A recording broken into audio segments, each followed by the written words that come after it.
Ginny and I have been together 22 years. We've shared a busy life, raising a son, juggling careers and family life, and in 2008 we were legally married. And it was one of the most joyful days of our life. Our love and commitment was celebrated by friends and family around the country. But our marriage didn't provide us the same securities that other marriages provide families. And as we get older and we own a home together and we look at Social Security, we don't have the same ways of protecting each other as we get older. And then we sit and try to figure out our taxes, and we're married in California, but we're single with the federal government. And it's confusing, it's cumbersome, and it's simply unnecessary. And so those are the tangible reasons, but there's the intangible part of my federal government not recognizing my family. I recognize her. The love of my life for 22 years, and as Polly said, raising our son together. And I remember when he said, when you grow up as a little kid, what you want is the right lunch and the right family. Those are the two things that a young kid wants, and that was something that he had to confront growing up, that his family wasn't quite the same, wasn't quite right. Like all straight couples, gay and lesbian couples view marriage as a public expression of the private commitment that we make to the one that we love. It's a lifelong commitment of love and respect and fidelity and responsibility.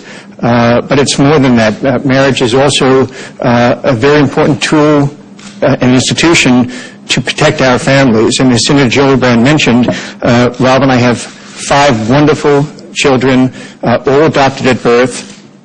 Still can't believe it, but our oldest kid somehow is 25 years old now, and we've got a 21-year-old, 17-year-old, and identical twin girls that are 16. Rob and I have been together for more than 3 decades. We were legally married in Connecticut in 2009 on our 29th anniversary.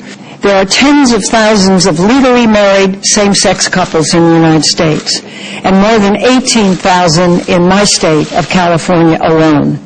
These couples live their lives like all married people. They share financial expenses, they raise children together, and they care for each other in good times and in bad, in sickness and in health, and until death do them part. But here's the rub. Right now, because of DOMA, these couples cannot take advantage of federal protections available to every other married couple in this country. For example, they can't file joint federal income taxes and claim certain deductions. They can't receive spousal benefits under Social Security.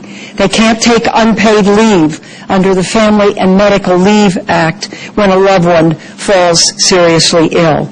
And they can't obtain the protections of the estate tax law when one spouse passes and wants to leave his or her possessions to another. So it's important that we right this wrong. It's about fairness.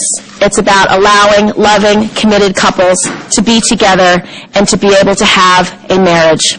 The right to get married and start a family is a basic human right. A right that must be shared by all Americans. Every loving, committed couple in America deserves this right, and no politician should stand in their way.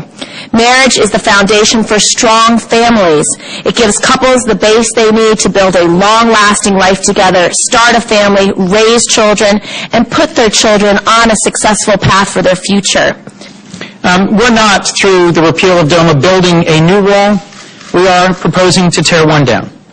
What we're saying is that those who are married in states that allow it should be seen as married by the federal government, and that sexual orientation simply should not be a factor in a person's access to equality and opportunity in this country, and that discrimination should not be the policy of our federal government. This is not the first time a repeal of DOMA has been introduced, but I hope it will be the last. This issue is of such profound importance that all of us, I think, are searching for the right words to articulate how historic and significant this movement is, and it is a movement. Repealing DOMA will put the United States on the right side of history.